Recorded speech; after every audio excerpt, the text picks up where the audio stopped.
The following program is rated TV MAL. It contains strong language and is intended only for mature audiences.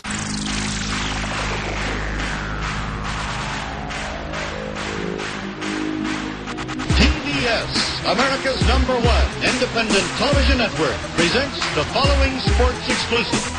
You're listening to Basically a Sports Show. Follow us on Twitter at Basically Sports. Subscribe to our podcast on iTunes. And check out every episode of the show at basicallysports.tumblr.com. Now here's your hosts, Zach, Greg, Mike. And this is Andy, and you're listening to Basically a Sports Show. The absolute worst! All right, so then I started the recording, so we're going to announce this right now.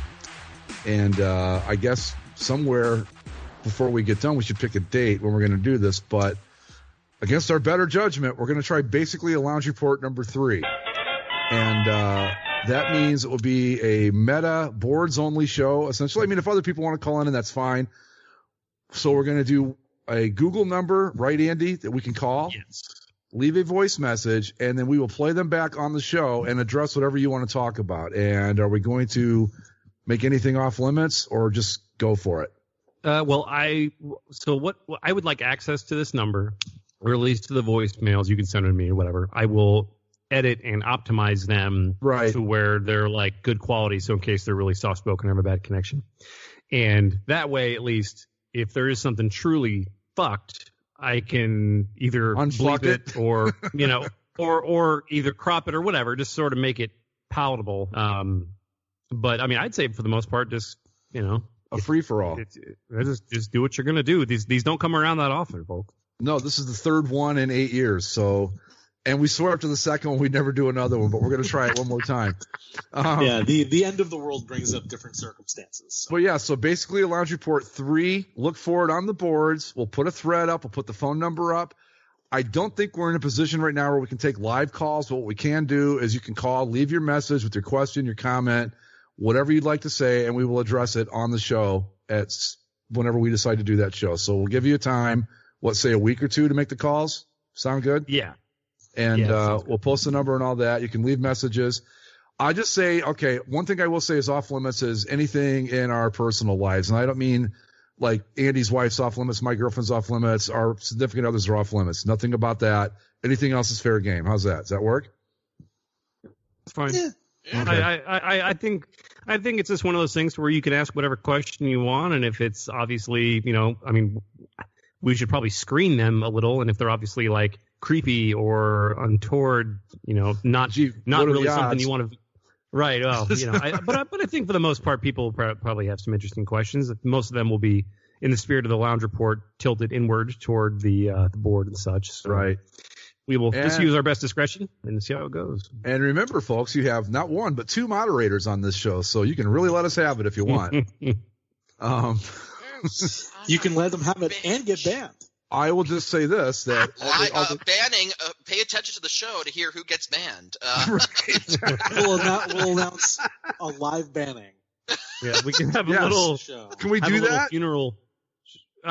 Sure. We can have a funeral dirge at the end, and just kind of like in the arms of the angels thing, where people kind of tune in for a live banning. We're going to randomly select one member and ban them. It'll be like in the Oscars where they do the year in remembrance, where they kind of show. Yes, Fitty Sticks, whatever. Yeah. He was a good member. He's gone now. DG dead now forever. I remember the days. Yeah. That'll be fun, maybe, hopefully. I think it would be. I shouldn't say this on the air because it would really be great to do as a goof. But if we did randomly select someone and ban them for 20 minutes, just to kind of, you know what I mean. But we might do that. You just never know. So you guys we picked somebody that hadn't posted in 14 years. Be our luck. But I was banned. I didn't even know. Yeah, it's just like a draft lottery. We'll just put all the balls in a hopper and we'll pull out.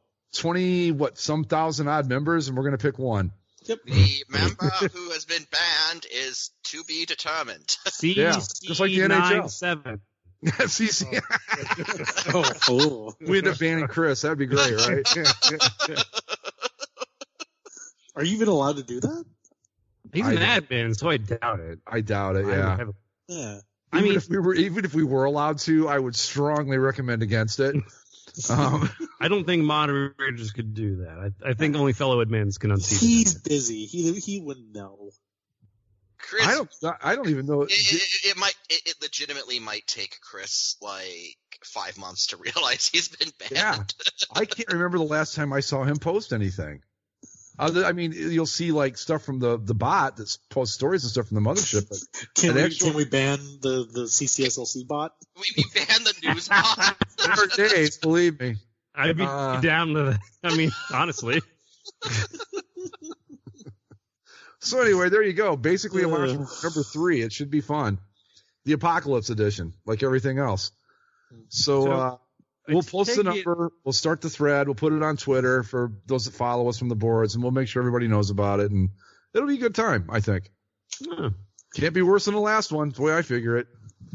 I take it that last week on my birthday, you guys discussed the change in the NFL's Washington franchise, I assume. Well, now, NFL football team.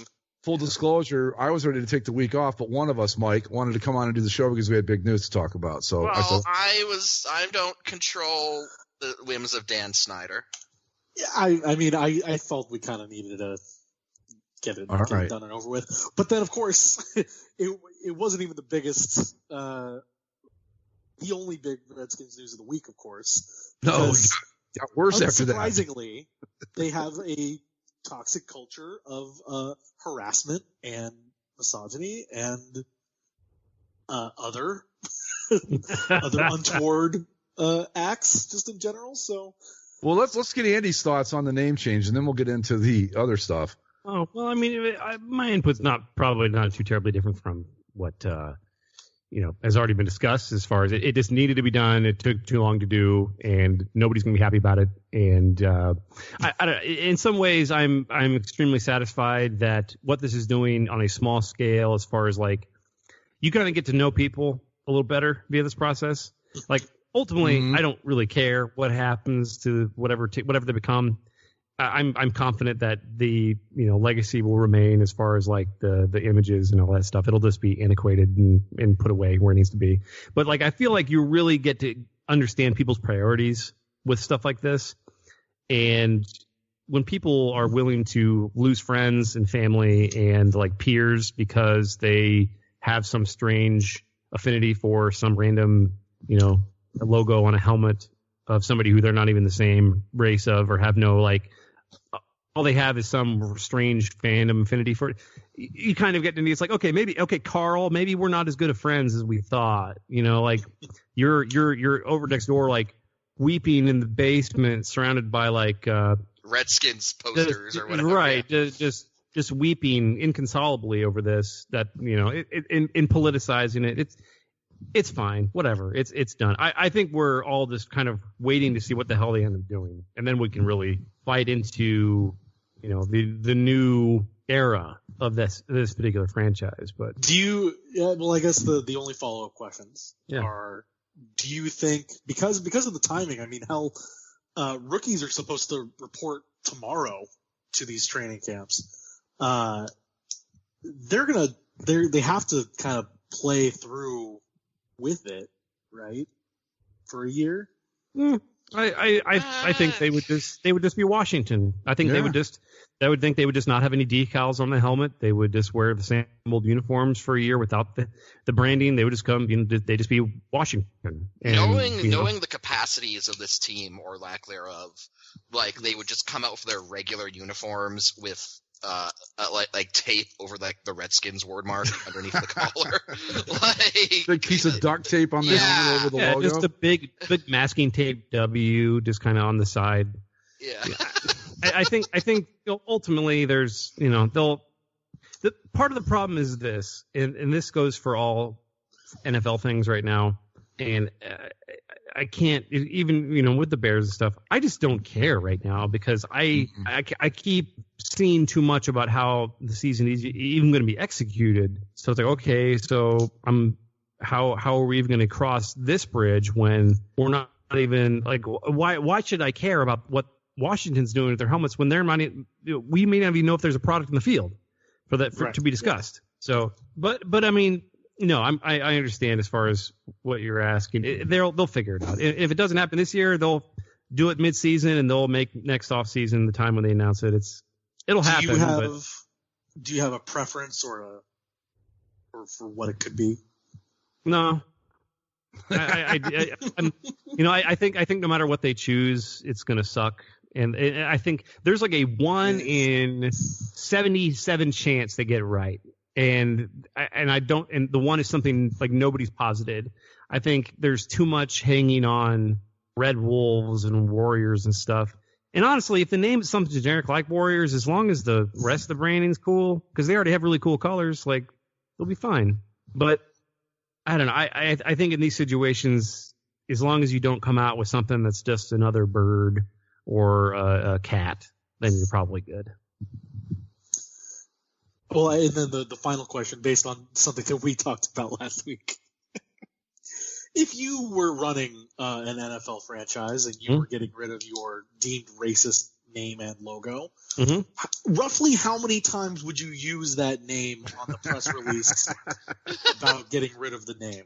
Because we got to 5 before we even started. We got to 6 before they actually started saying anything. Well, honestly, they probably should have just had like a GIF of the crying Indian on the side of the road with the Italian guy from the commercial. I was just going to say the Italian guy, yeah. Yeah, and they just replayed that over and over again. And if they could somehow attach a PD or a GIF to a press release, just had that in there. Because they didn't bother changing their Twitter handle or their Twitter name or the letterhead, or they forgot the fact that the practice facility is named that, and it's on that name road. Well, I mean, but in their defense, like this is all just happening in the blink of an eye. This wasn't a long. Sure, and I appreciate that. Like if you're gonna go right out and say, hey, we're dropping this, and you got to like, how hard is it to be like, hey, the owner said drop this, everyone drop this, and control F delete. Right. Just like if it's on something, black it out, cover it with a shroud, whatever, just make it temporarily go away. But again, this is all stuff that's like somewhere in the thousands of my priorities as far as that goes. I don't know. And plus, this is exhausting from a board perspective every day, just to kind of come in and see the same circular shit. But mostly, I get excited by the people that do come out and are like offended or like virulently eager to like incite a fight. Like that's the stuff that like I enjoy personally. They aren't lasting very long these days. I love the guy who felt the need to start a separate thread to express his outrage, and it's like, thank you for saving me the time of going through the main thread. Right. Yeah, I hope that was a learning moment for a lot of would-be. Yeah, but as a fan, I understand that maybe you grow up with it. It's like me with Chief Wahoo. I mean, Chief Wahoo is horrible, but I grew up with him, so I'm like, well, he's Chief Wahoo. He's not the horrible thing they say he is, and you get older, you go, no, he's pretty much exactly the horrible thing they say he is, and you get rid of him. But that was the only thing that changed with the Indians. But with Washington, I mean, I understand that you're from a kid to the whatever age you are today, that's your team, and now it's going to change. You don't know how or how much or whatever. So I get being upset, but the thing I don't quite understand is the people that don't understand why it needed to be changed. That just blows me away. It's like you really don't get it. I said, like I said last week, we can have a discussion about Indians and Braves and Chiefs and all that. They are, maybe in a more gray area with this kind of thing, but Redskins, come on now. Yeah. That's a straight up racial slur. My boss is or at least he was a mega Redskins fan. I think he's kind of like more of a casual fan these days. But I brought this up to him the other day, and he's a very sweet person. He's very gentle guy, real nice. But I could tell that he was just like, I just don't really want to talk about it. And he was just like, I think in his perspective, and probably in the perspective of many other Redskins fans or whatever they are now, it's like, again, you grew up with this. This has a nostalgic bend. This was something in my life that I never took offense to, and for a long time never offended anyone, at least to my knowledge. And then suddenly whatever, how many weeks or months of a killing in Minnesota of somebody who's not even a Native American, suddenly this thing I grew up with and is part of my life and my immediate culture is gone. And I don't know. I get that. I appreciate that that's hard. But like you said, there's people's priorities just aren't in the right place. And I think while it is shocking, there needs to be like a really big internal question of like, where do my priorities lie when it comes to this? Right. Yeah. And the thing that I maintain that I kind of took into conversations that I had through the rest of the week, it's kind of terrible how easily the word comes out of your mouth now, because you don't even think about it. It's a team name. What do you know? But it's a racial slur. And the fact that any of us could just say it like I'm trying really hard to not say it right now. It's like I have to muscle memory not do it. It's just, you're used to it. Like you said. This is and maybe Mike could help with this because he's the historian of the bunch. Mike, is there anything to the argument that it's been said so much and so often by so many people with regard to that football team? And you brought this up last week that people now hear that word, they don't think racial, so they think NFL football team. Is it possible? And I don't want to discount the people that are offended by it, but is it possible that this has taken a lot of the power out of that word? I think so to a degree. I think it depends on who you're talking to. I think the term I think the term Redskins, quote unquote, if you were to talk to a native person, probably still is very much a slur.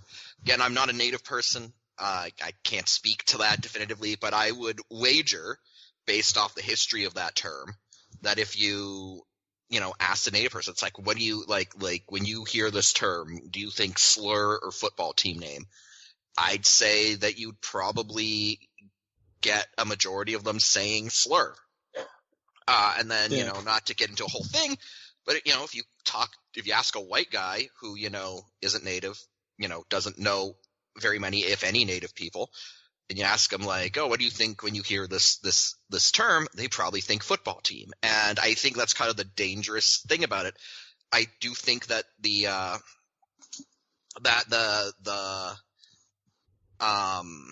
history of the term has, the power, if you will, I think you're right, Greg, has been, mitigated or reduced to a lot of people, not everyone, but to a lot of people, just because it's been the name of that football team. And you see this argument every now and then when, this thing comes up, someone goes, it's like, it's not a slur. All this word means is it's the name of, the Washington NFL team. So, that is certainly a opinion. And if, you are a white guy who has little to no interaction with native people, and you don't really encounter that as a slur in your day-to-day life, then absolutely, I can see how, you probably don't think there's anything wrong with it. But well, I guess I should clarify what I meant by that too. What I mean is, when I say take the power out of it, is like if you were going to, let's say that you run into a Native American person and you want to just slay them with the word, I don't think that, and it probably would to the native person, but I think because of the football team, I wonder if it would even occur to someone to use it, which again, I'm not defending it or anything. I'm just thinking that maybe inadvertently out of this, it's become so associated with the football team that no one even thinks to use it as a slur anymore. And maybe that's not a bad thing. Yeah, I think if that were the case, you wouldn't have so many people trying to change it. I agree with that too, but what I'm saying is like my hope, I should say, is that it's become so normalized that if you wanted to slur a native, that's not the word you would use, because you just go, well, that word's got no power. I mean, maybe I'm just being ridiculously optimistic here, which is certainly a possibility. No, the most interaction that I've had with Native Americans is when I lived in Arizona, because there's a lot of, a lot of that land is, whether it's Navajo or whatever, you get people that are just kind of, they're integrated into the schools, or when I was going to college there and whatnot. But like, and you hear things. I heard plenty of things, and none of them were ever the team name necessarily. But I think you're right, but that doesn't mean that we still shouldn't change it. No, I agree. It should absolutely be changed. What I'm saying is that maybe if any good came out of it being around since 1937, it's the fact that it's not a go-to slur anymore. Yeah, an ancillary benefit or something. I don't know what I'm trying to say, but I don't want to give them that credit. You get what I'm getting at, right? We went over this too much last week. The comparison that I would say for me, and this is a whole experience, is that, and this is only something I've recently discovered, so I'm sorry if it's like obvious old news, but so I can't remember how long ago it was, but me and my wife were just kind of watching something, and I said, "Man, what a jip!" And she pointed out to me, like, you shouldn't say that. And I was like, "What do you mean? I'm saying it's a jip." And she's like, "No, that's like offensive to gypsies. That's a slur on the gypsy culture." And I had no idea. I was like, okay. And so I didn't even know that gypsies were even like still a thing. And they are, maybe not in the fashion that I visualize a gypsy, but it's still in its form, regardless. They're not riding around in horse-drawn, right. caravans. They're not doing fortune readings and stuff like that with crystal balls and so forth. But yeah, I mean, but the nature, the origin of that word is not necessarily, I don't know, racist, but prejudice. And so I try very hard. But it comes very naturally to me to say that. So all because I've grown up associating that with is just as a word that you use when you feel like you're getting ripped off. But in actuality, it's a slur. It's absolutely a slur. And so I've tried to phase it out of my general speech here in the last year or so since she told me that. And I think that's kind of what it is for Washington fans, to where it's like, well, I grew up with them my whole life thinking this was fine, and now suddenly it's not. It's like, well, yeah, because it's not. It's never been fine. It's just that now we're finally catching up to. Right. But I put money down right now that Dan Snyder's going to rename that team the Gypsies. Wait and see. Oh my God. The other team, like we touched on them a little bit previously too, but the Edmonton CFL franchise announced that they are going to get rid of Eskimos as a name. I'm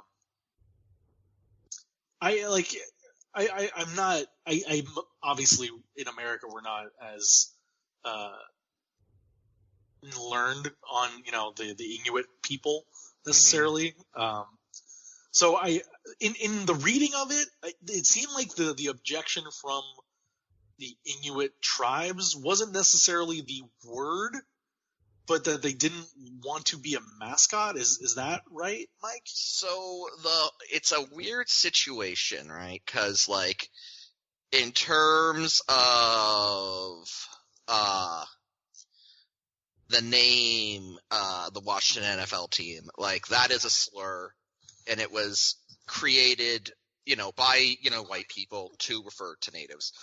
The term Eskimo is really interesting because it came from, basically you had these European settlers who would ask the natives of the Canadian prairies, oh, do you know anything about those guys who live up north? And those natives, in the prairies would go, oh, those guys, we call them, something like Eskimo. That was their word for those people. And then so, the white people were like, oh, okay, so they're called Eskimos. Got it. And then that sort of became the term. The native, the Inuit people, then, their big objection has always to that term, not necessarily to the football team, but their objection to that term is been we don't call ourselves that. That was never our name for ourselves. It's not a racist term. It was never meant to be a slur or to demean them.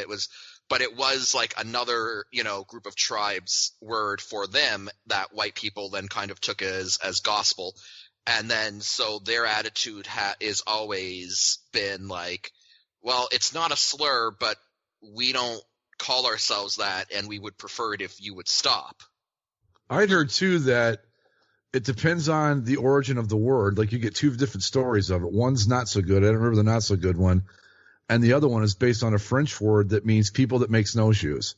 So, in any case, it's not the Inuit people, no matter how you shake it. And yeah, and to their objection to it, again, has always been like, that's not our name for us. Right. As far as I'm not sure if there have been I'm not sure what the process has been necessarily, if they have warmed up to the idea of like, oh, well, would you be okay with it if it was like Edmonton Inuits, for example?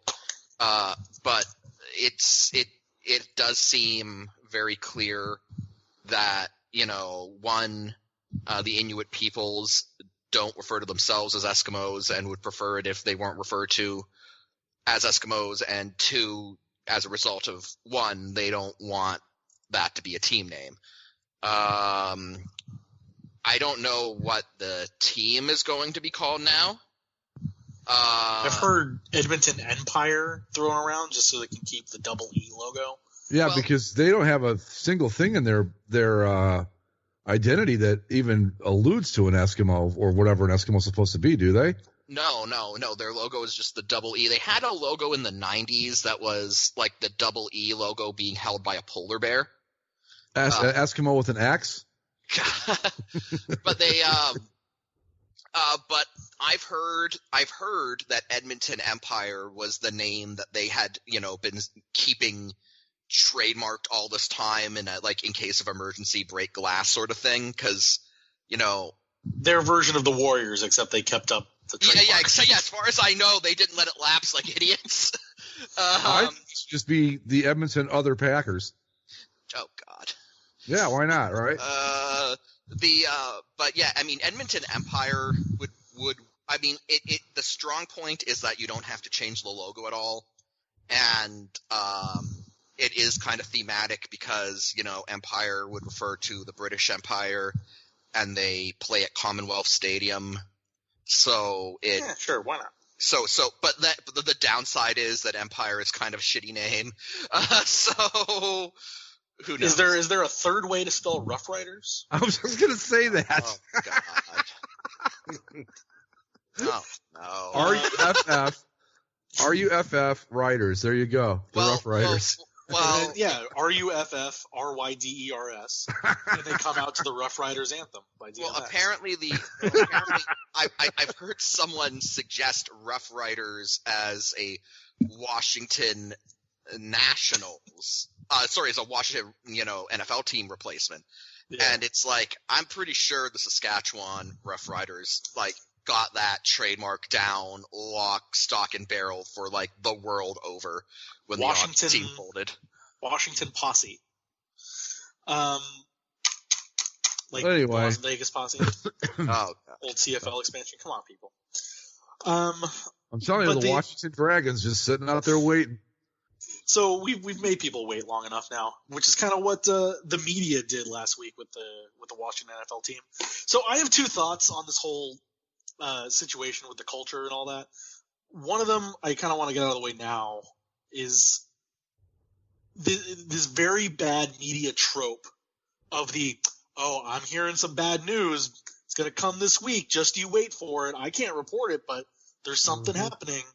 And I think everyone in the Washington media had some sort of version of that tweet it started on Sunday night and it went through because they're like, the team's changing the name tomorrow, but that's not going to be the worst thing that happens to them this week. Just you wait, because everyone knew that the Washington Post was working on the story that they ended up publishing on Thursday. And so this happened on Sunday night, on Monday, on Tuesday, on Wednesday, and even all through Thursday morning until they published it, where these media people are just out there like, I know something you don't know, but I can't tell you. It's like, well, then what the hell are you doing? If you know the story, report it. If you don't know, shut the hell up. Let the people that are actually reporting it and have something to say it.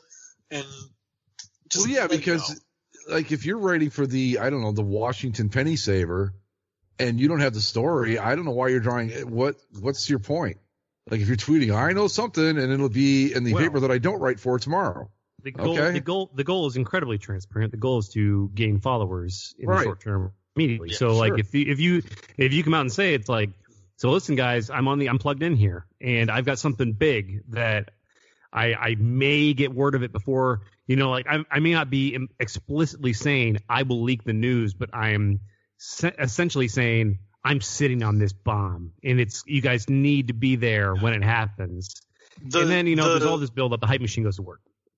I don't know if it was a Washington blog on Sports Illustrated, but a Sports Illustrated writer of some sort on their website literally posted a story that said, bad news coming this week.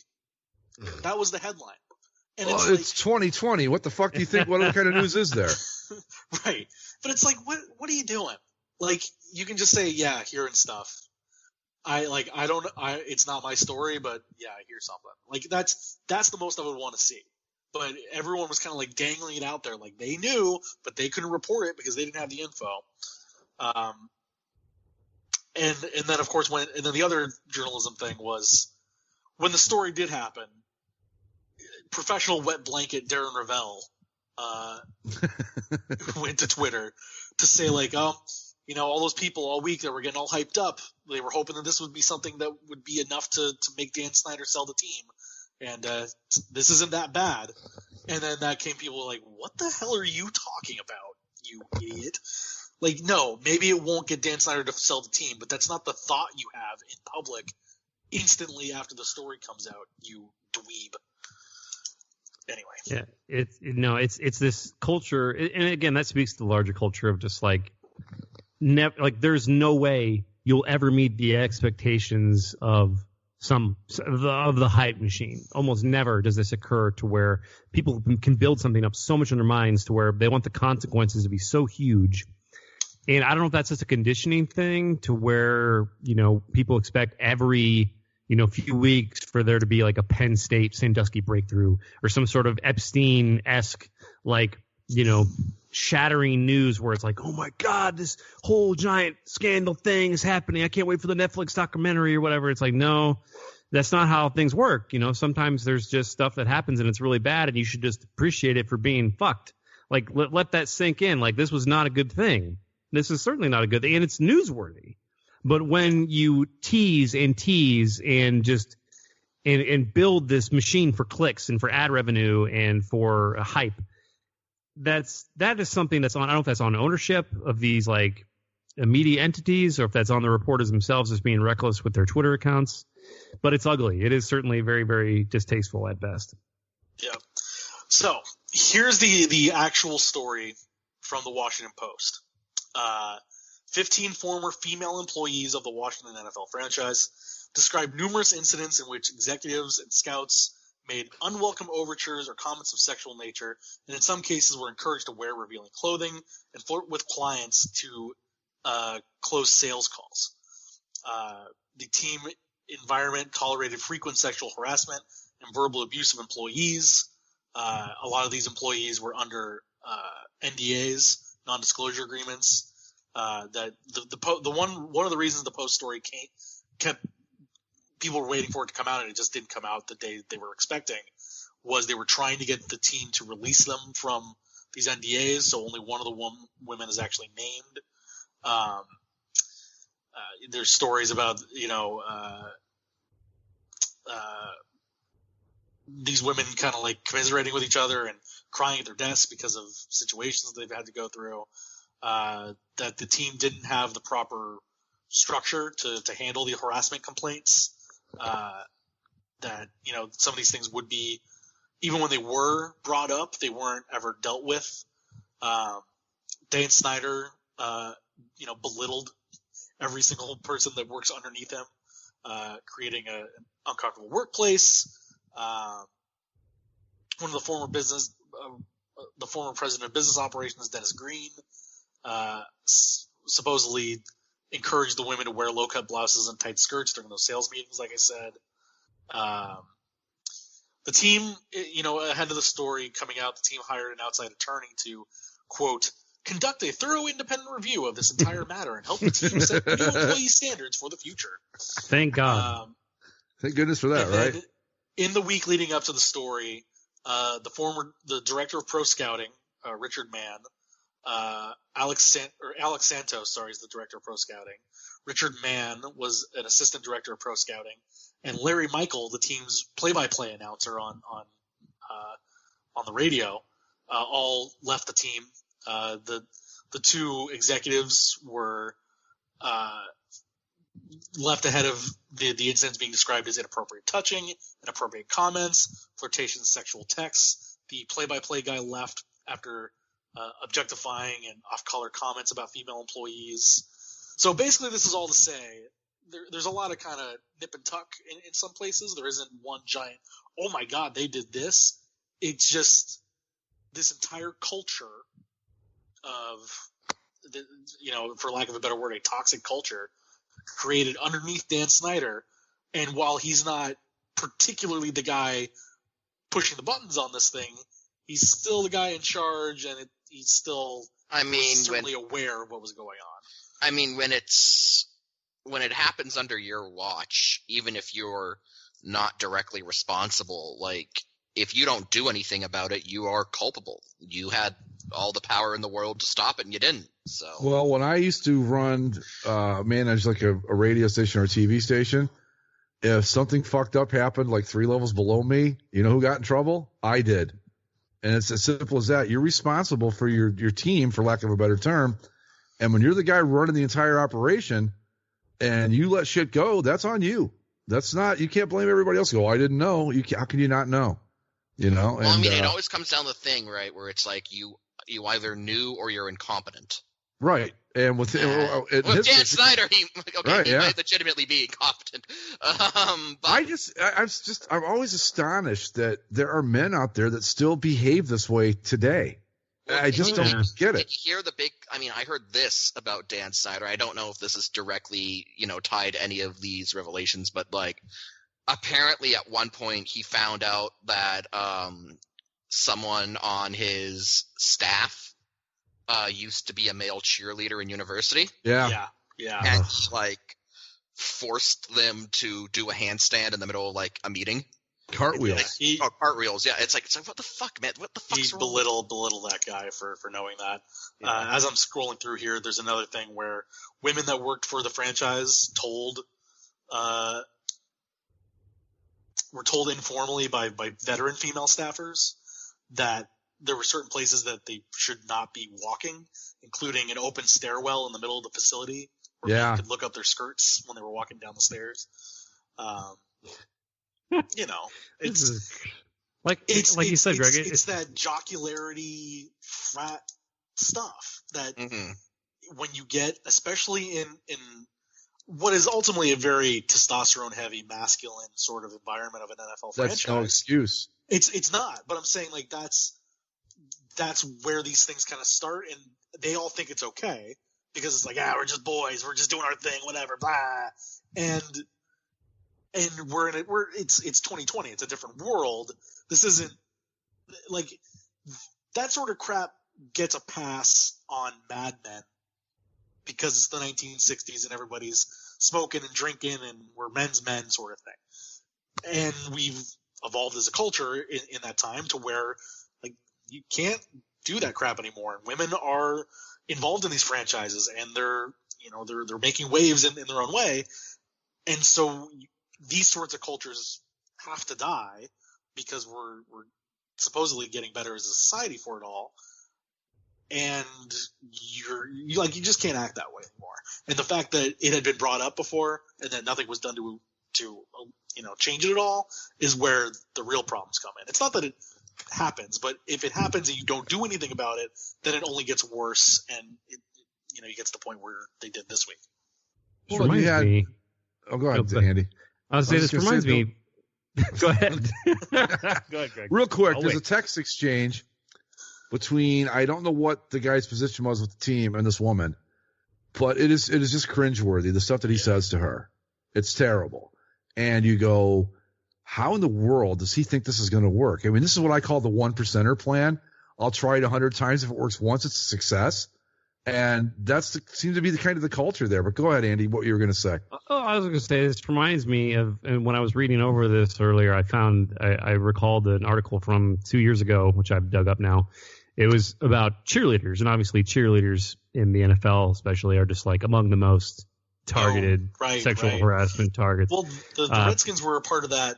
Yeah. The whole scandal too, right? Yes, correct. And I just want to quiz you guys real quick here. So there was a cheerleader for the Dallas Cowboys, or a former cheerleader, who was visiting, who was with her cheerleader squad near a group of fans of a certain franchise from a certain city. One of the fans looked at this cheerleader and said, "I hope you get raped." What city was it? Oh, was it Philadelphia? Philadelphia Eagles fan. She was a Philadelphia Eagles fan. I would have guessed. I mean, and but one of the quotes that came with that is, basically it's, quote, part of the job, and that's just what I think.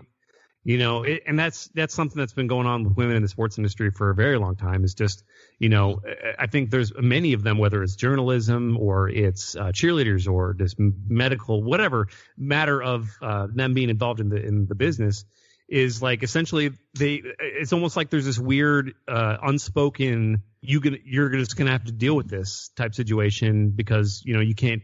What are you gonna do? Who are you gonna go to? It's a man's world. Man's world, toots. That kind of shit. Well, and wasn't Washington's involvement with that cheerleading thing that they would invite like high-level season ticket holders to these photo shoots? Well, they would also send them to their houses, even. Like, it's fucked up. And they would ask them to like stay later to like be escorts to a nightclub, essentially, with these guys, and it's like. Like the story that came out this week, I guess if you like link it back to that cheerleading thing, it's like, oh, we should have seen this coming from 1,000 miles away. But I don't know. You don't think that something like that kind of permeates throughout an entire organization. But if there's an entire organization that it would permeate throughout, it would be the Washington NFL franchise. I just think that it boggles my mind. Okay, let's say that for a second that we'll use the Omaha beef as an example. Poor choice, but we're going to use it. All right. And they decide to bring us out for talking whatever. About treating people like pieces of meat. Am I right? But they decide to bring us out and do the whole thing we were talked about a couple of years ago about doing a podcast there now, right? And they decide, let's say their cheerleaders are, NFL level cheerleaders, blah, blah, blah. And they go, we're going to take you out to dinner and we're bringing the cheerleaders along. Would any of us think we were going home with those cheerleaders? I mean, it would never even occur to me.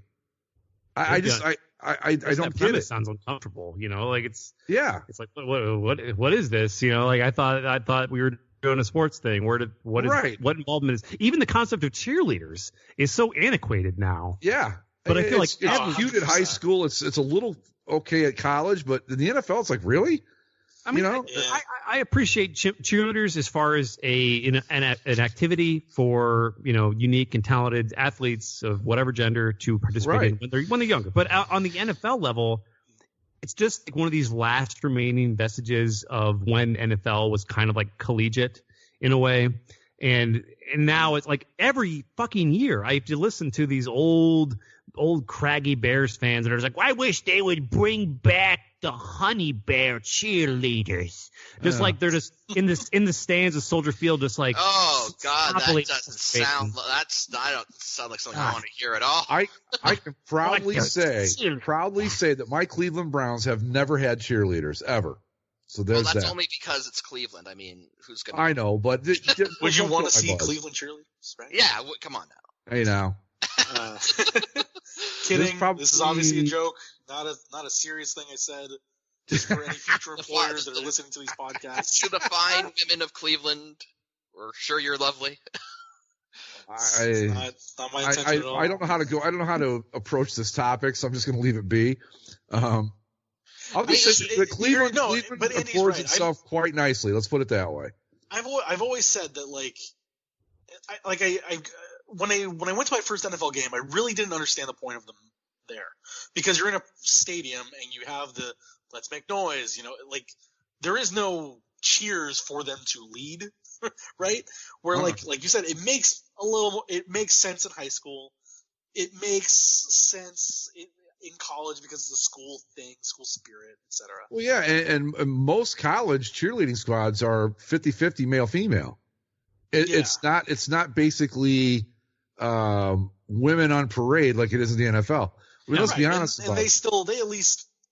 There are college cheerleading teams that perform at competitions. Yeah, and they do some really impressive stuff. I would say cheerleading does not exist to serve other sports. Cheerleading can just exist to serve itself. Like you said, there's an entire subculture of competition, and what the health of that particular subculture is another thing. I've seen some weird shit related to youth cheerleading parents and stuff like that. Oh God, you don't even want to know.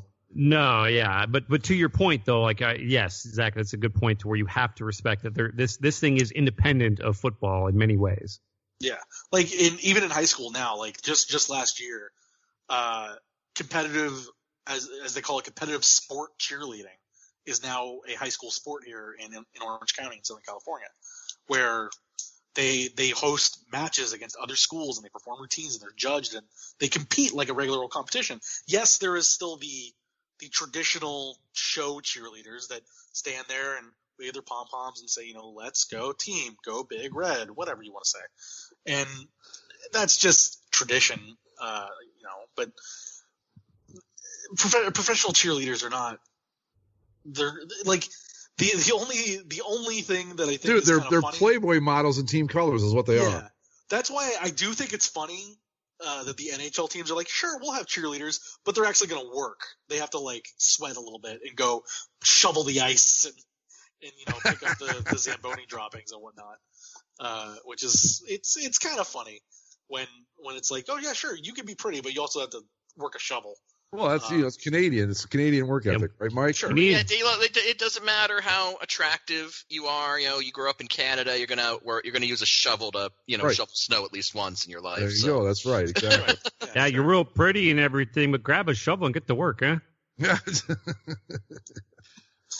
Anyway, it's just the cheerleading thing in the NFL. I've never understood it, and I mean, as a kid, don't get me wrong.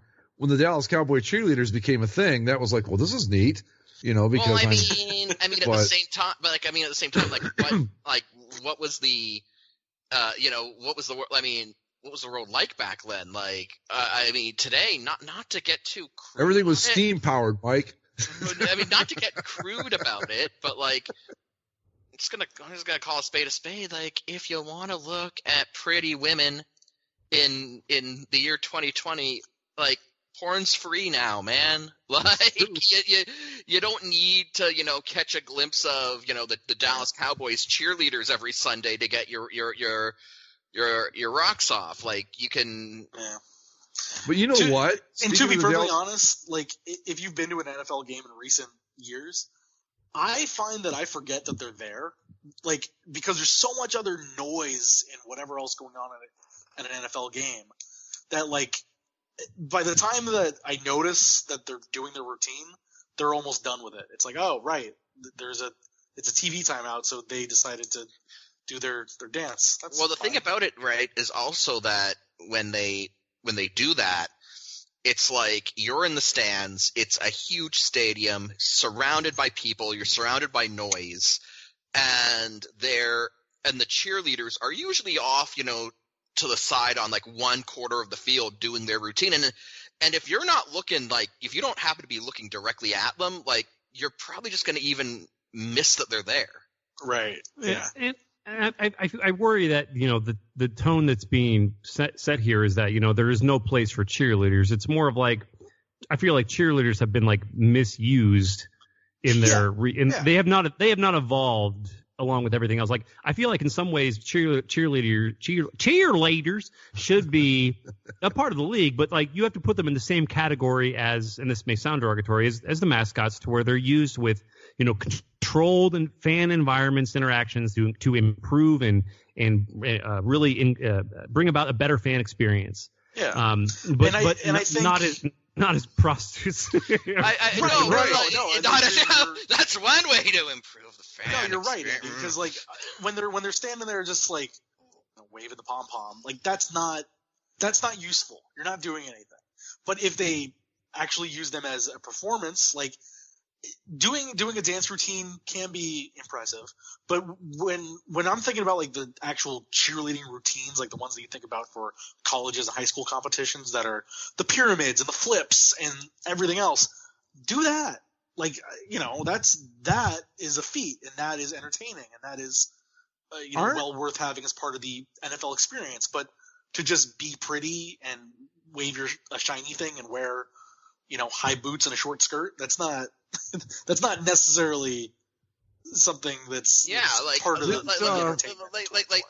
Like use them, in a sense to like use them in a, I guess, competitive sense to to show off the performance aspects involved in cheerleading. Use them as a halftime show, maybe. Like there are so many ways that you could go about that the NFL just doesn't seem interested in pursuing. Well, hey, they wear pink in October, though, guys. So they do. True. They do. One of the NFL teams actually went to male cheerleaders a couple of years ago, but not exclusively, but added them in to be. Yeah, the Rams last year had 3, I think.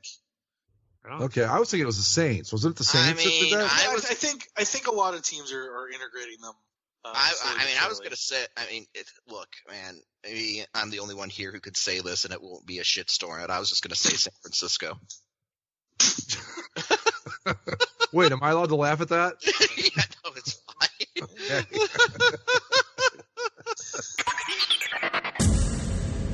So, what's next? We do have sports this week, guys. Oh. Well, there's 2 things. One, the NFL is supposed to be welcoming players back for training camp this week. Andy was right, by the way. They are going full bore fuck you ahead. They have no... This is they have any plan in place. And all the players are complaining about exactly that, where they're kind of like, every other league in the world has some sort of, protocol in place for this whole coronavirus thing. And the NFL is trying to basically operate as if it's not existing, kind of like, certain other people in this country. Fuck you, hippies. Football. Andy called it. Yeah. I mean, and I think what they had, there's something about like 20% capacity, something like that in some stadiums. They're selling tickets in clusters of 10. Something really?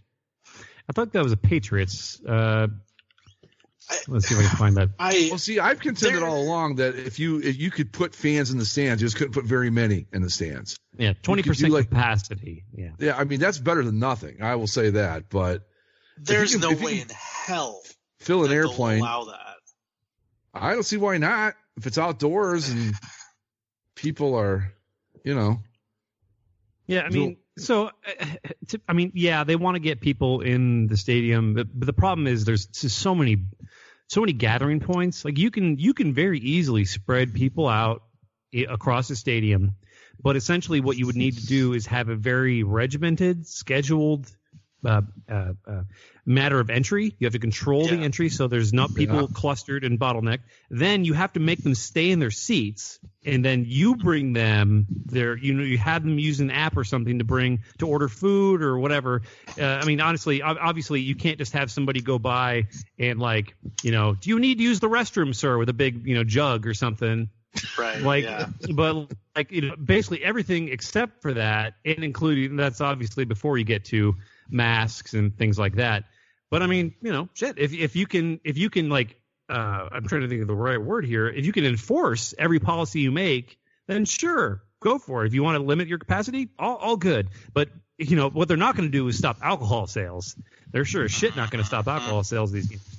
So you can have all these fucking rules in place all you want, but as soon as they show the end zone where 1,600 drunk loons have gathered against, they just shoved aside all the security of the stadium to drunkenly hoard near the end zone, then what are you going to do? Are you actually going to do anything, or is that just how it is? This is the other thing about the NFL, right? This is the same league that, what was it now, 2 weeks ago? They released those guidelines for players during post-game interactions, where despite playing football for 60 minutes, where you're grabbing and tackling and hugging and piling on top of people for that whole time. You can't exchange jerseys or have handshakes or be within 3 feet of each other or whatever. Yeah, I mean, there should be. I mean, we've gone over it innumerable times, like the speculation on how they're going to make a game that is essentially, 60 minutes of intimate physical contact into some sort of safe, sterile thing. They can't. Yeah, they just can't. And obviously, if anything, all you do is just you have to do your best to set a good example and be thorough. I get it in a sense that like after the game, you don't do handshakes, you don't do hugs.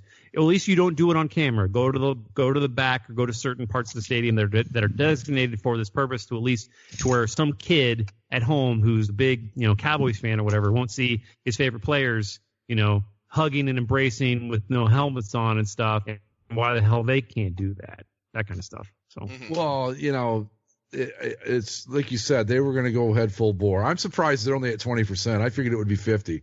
We can do 50% capacity. I would argue that if you're going to, that's still too many people in one place. That's the thing too, though. Well, it's the NFL. Who am I trying to kid here?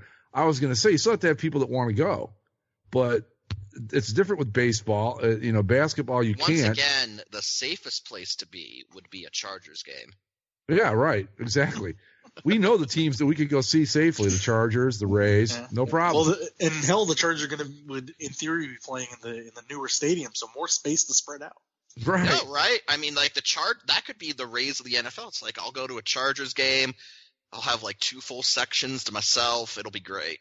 Yeah. I don't know. I just don't know what you're gonna do. I mean, we've been over this a ton of times. Wear my Doug Flutie jersey. Right, there you go. I still got my Phillip Rivers jerseys I got for $3 a piece. The powder blue and the navy. It's just amazing that again, training camps start this week and the league doesn't have protocols in place of testing, how they're going to test, what happens. Oh, they're the NFL. Positive, how are they keeping bubbles at these training camps? Well, hell no. How are you going to sanitize all the facilities? None of that crap has been put in place. And again, we're talking on Monday. Rookies are supposed to report tomorrow. Quarterbacks are supposed to report on Thursday or Friday, and then everybody else on next Tuesday. Like I said, Andy called it way back when we talked about it. He said the NFL would be like, fuck you, we're going to do what we do. They would be the ones that would break the mold, and here we are. I would say that with the food thing, if you're going to let people in, don't force them. Let them bring their own food in, for God's sakes. If nothing else, I mean, you already got them in there risking catching this thing and spreading it to a bunch of people just to watch your stupid product. Don't force them to pay $17 for a hot dog on top of it, is all I'm saying. But that won't happen either. Maybe it's I mean, look, I don't want to be the one to say that we should put a bunch of canaries in a coal mine, but maybe it's not the worst thing to see what happens if they do this. Maybe we find out some stuff because there's no other way to know. And until the vaccine comes along, I don't know what else to say about it. I said way back at the beginning, there was going to come a point where the country was going to have to say, the world really was going to have to say, okay, look, what offset are we willing to put up with here? And we're fast approaching that point where we're just going to throw it open, fuck it, let's just see what happens. And again, I don't think it's going to come to the point of like the fuck it, just open everything. I don't think that's going to happen, at least not for a good long time. I think we're just at the point, like you said, to where it's like, okay, well, we've given this some time, we've prepared. Let's just try things. We'll limit it, but we're still going to try it, and that makes sense. I appreciate that. But this isn't like minor league baseball where you can just roll something out on a small scale. It's like you're going with the biggest sports entity in the world. Right. This isn't something where we have 2 months of data from this XFL. We don't. We just have. Here we go. Fingers crossed, everyone. It's like blind changing lanes. It's like we're just going to do this. Good luck. Here I go. The truth of the matter is that we really don't have any what everyone agrees is reliable data in any particular direction. You can get as many people that will argue that this is a horrible idea to put these people in the stadium. Others will go, yeah, it won't be that bad. And the truth of the matter is we don't know who's right. And I know this much, and we can move on to this if you want. I'm not going to anything until I get way more better information than this. I'm not going to a game. I'm not going to a restaurant. I'm not doing any of that stuff. So everybody else, you're free to do what you want. Just, again, as I always say every week, stay the fuck away from me, and we'll be fine. Yeah, I think even if you did 50%, like that's 50% of. Oh, 50% is way too high, I think. Right, because like you think about. That's every other seat. That's too close. I'm trying to think, like, what's the average capacity for an NFL stadium? 60, about 70? 65,000, we'll say.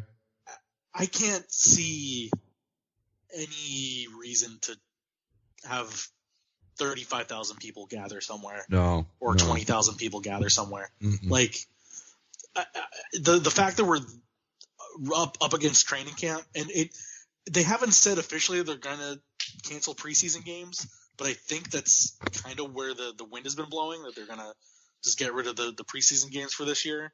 Mm-hmm. Which, honestly, Oh, yeah, no, that's fine. Who the fuck cares? That's fine. And so, in reality, they have kind of a little over a month and a half, right, to get that in place when it comes to the regular season games. But I don't know. It's a whole different animal than a lot of these other leagues, because baseball, it's spaced, right? You can be as far away from guys as you need to be. And basketball, they've had to put in the bubble. The NHL, they've had to put in the bubble. The soccer teams, you're pretty spaced out for the most part, and there's just less people. How's it going with soccer anyway? They've been around. They've probably been playing the longest of anybody that's been back. It depends on where you want to look. Like in the Premier League, things have gone. In Europe, things have gone pretty okay. Like there were a couple things in like the first week that it reopened, but since everything's been really good. Hell, I was watching. I was popping around ESPN Plus, and they had a game from the Danish league on. And so when I was skipping around, no fans in England, no fans in Spain, no fans in Italy, no fans in Germany. But in Denmark, they had – it wasn't a full crowd. It maybe half full crowd, but there were people in the stands, and it was honestly weird to look at, to have people, clap and like react to things going on in the field. It was just, you're like, oh fuck, they're real. Yeah. Football is such a different animal from the rest of those, especially because they haven't put any of these things in place, we don't know if they're going to quarantine all the players. We don't know if they're going to keep them in a bubble. We don't, and you can't necessarily socially distance on a sideline, right? Because there's so many guys and staff and whatever else on a NFL sideline that there's you can't keep everyone 6 feet away from each other, and that doesn't even really matter because when you're playing the game, you're all 2 inches from each other's face all the time anyway. The only thing I can say that might bode well for the NFL and for the NBA as for that matter. What was his name? Rudy Gobert, who tested positive. He played an entire game, or I don't know, however many minutes he played, but he was in it for a significant amount of time. And only one person other than him was tested positive out of that game. I thought it was 2. Or was it 2? I thought it was just 1. But the point, I was going to say there is one man who could socially distance on a sideline, and that's Winston Moss of your LA Wildcats. Better believe it. He was great at it. He was by himself, chilling. But I think one of the guys, when Rudy Gobert, the other guy, he guarded like the same player for a long time in the game, and I think that guy was positive. I don't know about the third one. I thought that it was a teammate of his. Yeah, they could trace one to him being all over the guy, and the other one they weren't sure if he was positive coming into the game, if he whatever. But it doesn't matter. I think the thing that I'm kind of pointing at here isn't necessarily shouldn't they of football. It's the fact that obviously you're going to go forward with it, fine, whatever. Everybody else is too. How you are, again, less than 24 hours away from players entering your facilities to start training camps, and you don't have anything worked out as far as protocols is absolutely absurd. I don't think they were. I know the NFL was always going to. Huh? I think the NFL was just like, fuck you, we're the NFL. I think that was their plan. But I hope that all these players kind of stick behind their words, behind their social media posts, and that they do actually not show up. Because the thing that they're also risking is, of course, the teams can fine them for not showing up, and they have to be able to take on that responsibility. Well, and then the NFL is risking if they don't do anything, and let's say that we start the season on time in 6 weeks now it would be roughly. Yeah. What happens if, say, I don't know, we use the Kansas City Chiefs for an example. All of a sudden, 3 days before your home opener, you've got 24 guys in your team that have tested positive. What do you do? Yeah, you just. Exactly. I mean, this has been my argument all along. Yeah, I mean, again, this is one of those situations to where I imagine they will have some really massive roster expansions, and they will have probably 3 layers deep of full, like probably 33.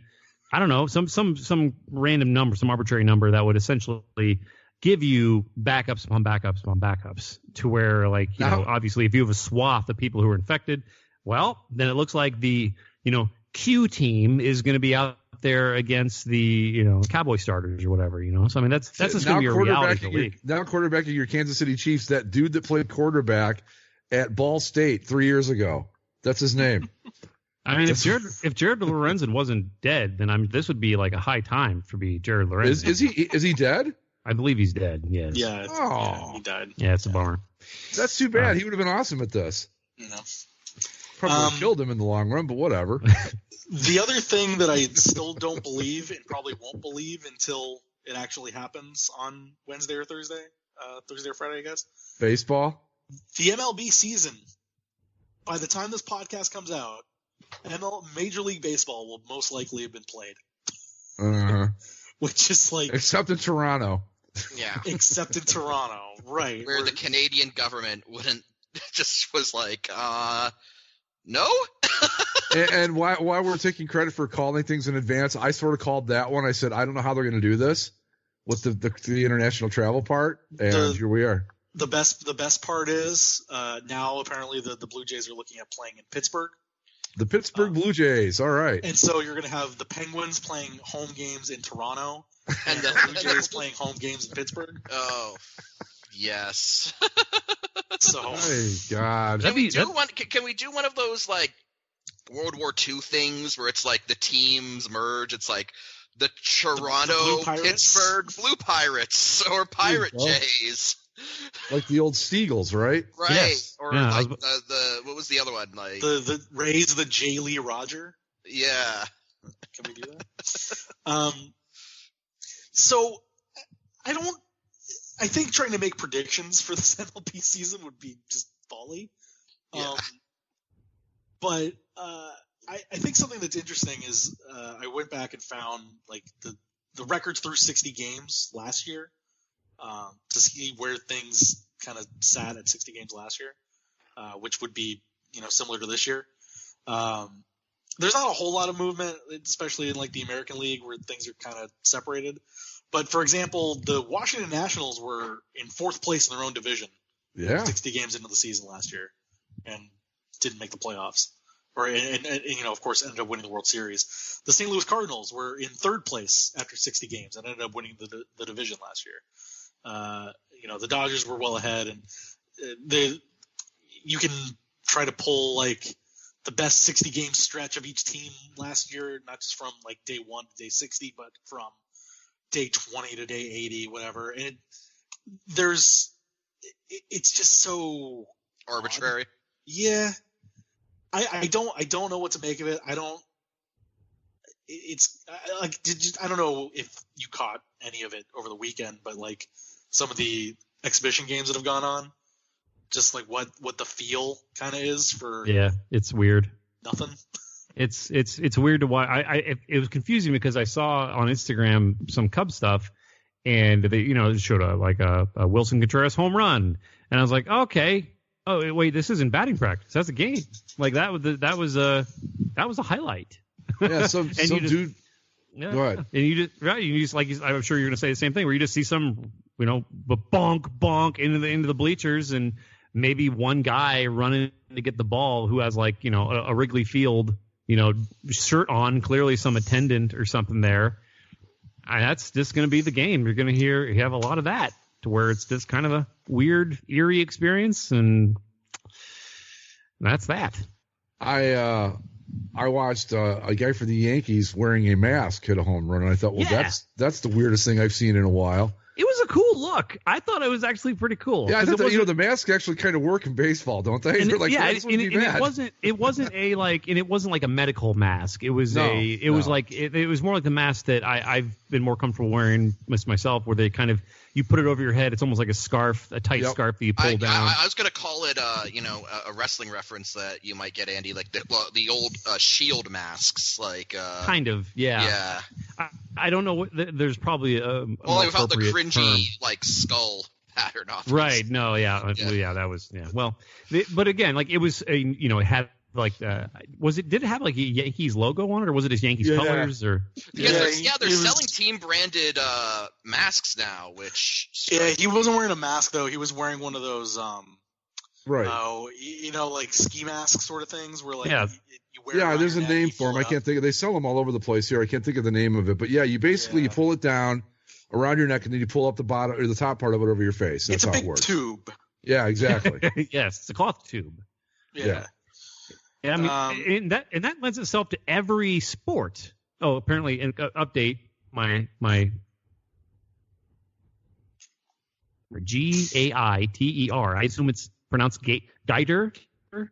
Gator? Not like a Florida gator. Right.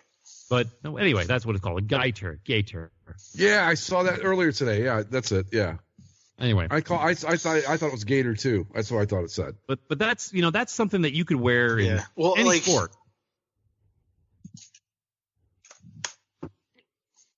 Hello. Hey. Yeah. No, go ahead, Zach. I thought you were gonna opine. No, I just where like Mike Trout for the first few days of camp was wearing a regular old mask, like just, was it like a mask, a surgical, like a medical mask, or just like it was like a construction worker's mask, to keep out the sawdust. And then 95, basically. Yeah, practically. Yeah. Yeah. I don't know. Like, for me, looking at the baseball season, Mike Trout is kind of my thing to kind of hold on to, and also the thing that I know will sink whatever hopes the Angels have in this shortened season. Because his wife is having a baby in like 3 or 4 weeks, sometime early August. And sure, in a 60-game season, could the Angels put together a killer 60 games and make the playoffs? Yeah, that'd be great. But Mike Trout's gonna miss, at least 2 weeks, maybe 3, for the birth of his kid. Because if he goes to a hospital to go take in the baby, he can't come back to the team. He's gonna sit out at least 2 weeks. This whole thing is just it's just folly, if you ask me. It's like, look, I get it. If the NFL wants to take a stab at it, sure. College football, sure. But everybody else, just sit down, okay? You can't fix it. Let's just move on until next year and hope for things are better. I don't know. But it's... Yeah. It was kind of comforting to turn it on and just, Yeah, it'll be weird to have to hear normal discussion again, as far as I'm sure there'll be some fantasy stuff because people love that shit for whatever reason. There'll be a lot of fantasy stuff. Talking about their fantasy draft over the right. weekend. I have heard, my cousin actually said this. He's like, all I hope is that the NFL season happens, and he was like, I need my fantasy fix, and I'm like, wow. You know what? I think of all the things that I care about in the world right now, fantasy sports isn't any of them. I couldn't care less at this point. I know that we've got our baseball league starting up from the boards this week, and everybody's talking about it stuff. I'm like, I just don't care. I mean, I just don't, so I'll pull my lineup together, I guess, and all that, but I don't give a fuck what happens to them. They can go down in a plane crash for all I fucking care, but not in real life, obviously, just my fantasy team. But maybe that would get me out of it if I said, "Oh, terrible news! The Toledo Badgers have died in a plane crash." Got to quit the league. No. Sorry. Oh, no. I mean, again, this is all. It's uncomfortable in a way. It's strange, but in one hand, as Zach said, it'll be kind of nice in some regards, but it also feels just, in some part of me, it feels inappropriate. It's very much like, right. I don't want to make this comparison or something. I'm trying to think of a better comparison. I'll just forego my thought. But it's basically if you have big plans in 2020 and you're going to see them through, like pandemic be damned, then it's like, well, maybe not. I had two big things planned for this year, and this pandemic killed both of them, and it sucks. But like, what are you gonna do? Shit happens. Right. I don't know. I did too. I had I had a lot of things planned for this summer and spring. And I had a trip to Key West planned, and I was going to go up to one of my best friend's wedding in Canada, which is now a no-go. So, look, I mean, it sucks, but here's my thing with you think that it's wrong to start it and all that, and it does feel like that. But I will say that's how it kind of felt with the Premier League soccer when it first came back. Because it's like, oh man, like, yeah, is it really worth it? And oh my god, that guy tested positive, and what are you doing? And now, a whole month later, whatever it is, you watch. If you're somebody that's a fan of the Premier League, you're watching games, and it just is what it is, and you're paying attention to the game and the standings and everything. I think that's kind of what will happen here. The first week or so, everyone's gonna kind of be, wrenching their teeth a little bit, like, oh, is this worth it? And the first time somebody tests positive, like, oh my god, is this really worth it? And then if there's no incident, like, I guess that's the difference. Because like I mentioned earlier, in the Premier League, there hasn't been many, if any, incidents or cases or things to deal with. There was one thing in the first week, and it was rectified, and nothing's happened since. If we get a situation where guys are constantly testing positive, and teams are being quarantined and games have to be canceled, then it's kind of like, okay, well, then what the hell are you doing? And I think the problem is, and one of the reasons why I understand the Canadian government for not wanting to let the Blue Jays do that is like, well, you're having teams travel in and out of Florida a whole bunch. You're having teams travel in and out of Arizona and Texas, and even LA for what it's worth. Yeah, I don't want to rain on your parade, Zach, but right now you guys are leading the league in new cases. Well, yeah, but percentage wise, it's still Florida. We have simply more people. The thing that I was gonna say that, like, I mean, I fully admit that I'm gonna be probably a bit of a hypocrite here, because it's like, I understand that it feels wrong, it feels inappropriate. At the same time, I know myself. And I know that as soon as I see, Maple Leafs hockey start up again, I'm going to be watching. And I know that I'm going to be excited about it. And, I know, I mean, let's face it, before – I mean, I guess it kind of coincided with the start of this, but it's like part of me is still really kind of interested to be like, how's Tom Brady on the Bucs going to work out? So, when that starts, I'm going to be watching. And it's not necessarily, I mean, I definitely understand it feels like it's inappropriate to be doing, or it feels like it's too soon, or, is it even worth it with all the restrictions or whatnot? But at the same time, I know myself, I'm a sports fan, and I'm probably going to be happy to see it happen. Like I said, as long as games don't get canceled or teams have to remove themselves, you're not even going to think about it at a certain point. Even hell, I know it's MLS, and even when the bits I've tried to watch of it, it's just the whole setup they have for the MLS in Orlando is not good in terms of watching. But they had two teams that completely have to back out of this stupid tournament that they put together because they tested too many. And it's still going along. The NBA seems like it's, after some initial struggles, it seems like they got their bubble set for what it could be. I don't know. It really, unless stuff gets completely canceled, or whole teams have to pull out of, because it's one thing for a team to pull out of the MLS is back tournament, which there was the funny headline today where a significant player had an injury. So it was Chicharito out of MLS is back. So it's so it's back, but not him. But anyway, if you say the Toronto Maple Leafs have been removed from the Stanley Cup playoffs due to COVID-19. That's an entirely different thing. It means more. Like, not gonna, like, I don't know. It's sorry, but it does. Well, we'll see where it goes. I mean, we're gonna.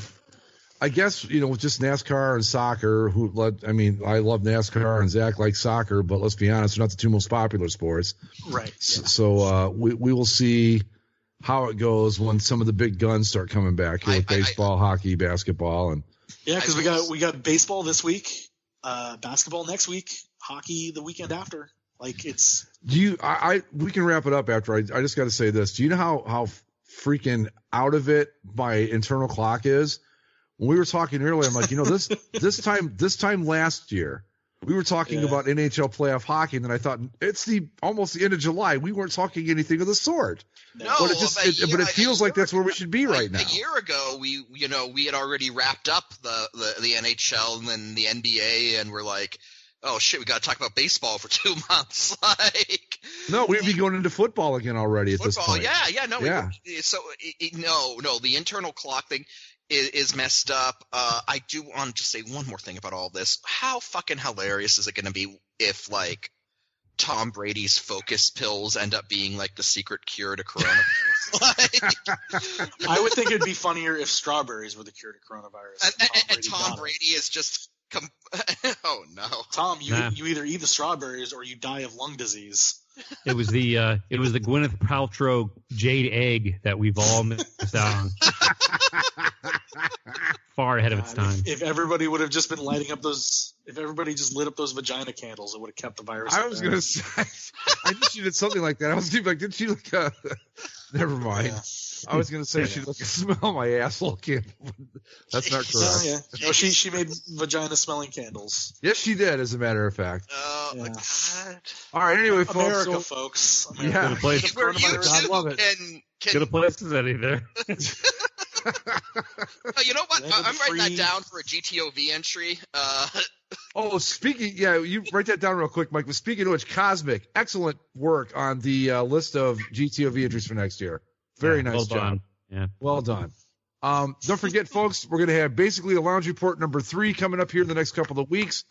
We will get the information out there with the phone number and all that, and explain to you how it will all work. Then you can call us up and tell us what assholes you think we are, and that'll be fun. So. With that, we're going to call it a night. As always, follow us on Twitter at Basically Sports. Subscribe via the Apple Podcasts, iTunes, or Apple Podcasts, Stitcher, Spreaker, and the YouTubes, and wherever fine podcasting is sold. Those are the 5 I have written down so far. Excellent list. Nice. Very well. Yeah, it's. I definitely it's going to be tough to beat, man. I'm telling you.